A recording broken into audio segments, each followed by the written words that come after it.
Thank you so much to everybody on this webinar.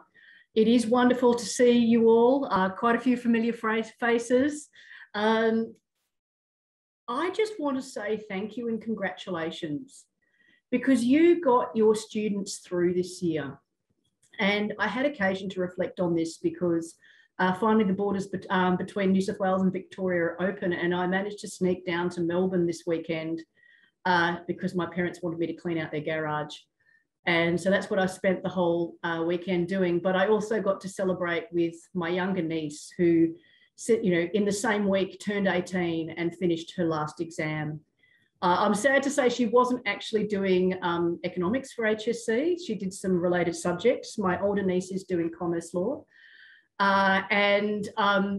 I just had occasion to reflect, particularly those of you from Victoria, but all of the teachers who've been grappling with lockdowns, with social distancing, with closed borders, whatever the difficulties that you've been dealing with, you've got your students through. And if my niece is anything to go by, they've actually gotten through it really well. And so kudos to all the teachers who've made that work and who've adapted to a very unusual situation. It has been an extraordinary effort. And I also want to highlight just how the last 2 years have underlined the value of economic thinking and the narrative that you can give to your students. Because, what is it that economics is all about? It's quantitative reasoning about human behaviour. Another way of thinking about it is it's essentially epidemiology, but with money instead of germs.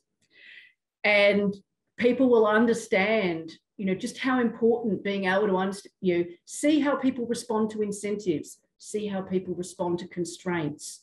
I've actually had to say, being able to think it like an economist has really helped us understand how people will respond, through this whole public health emergency, how people respond to incentives, and understanding ourselves as both a social animal and an economic animal.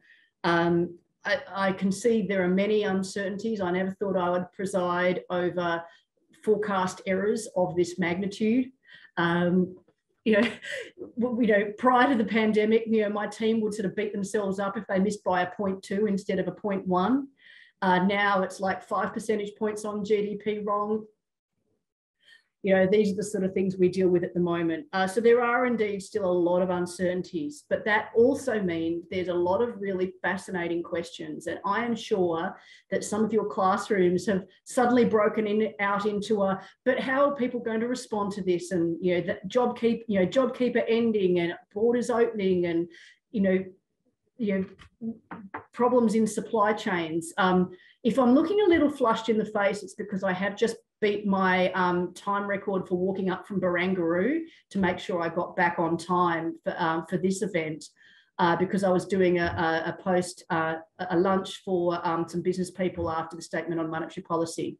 And, the story has changed so much over the last sort of 18 months. Before it was, spare capacity and, difficulty, difficulty getting sales and, what's happening to property prices and households aren't spending. And now it's, we can't get workers, supply chains, inflation. It's a completely different story. So one of the things that I hope you've been conveying to your students, and I'm sure you are, is that economics remains a fascinating subject. I've been at the bank now for, well, Timmy knows this, but over 30 years.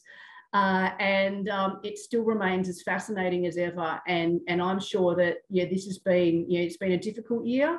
It's been a challenging year, both for students and teachers, but it's one that I hope, sparks that light of enduring fascination in the subject. Whether they go on with it to university or not, they will always be someone who is economically enabled and able to reason about human behaviour in a way they wouldn't otherwise have been able to do. So thank you so much for your attendance today.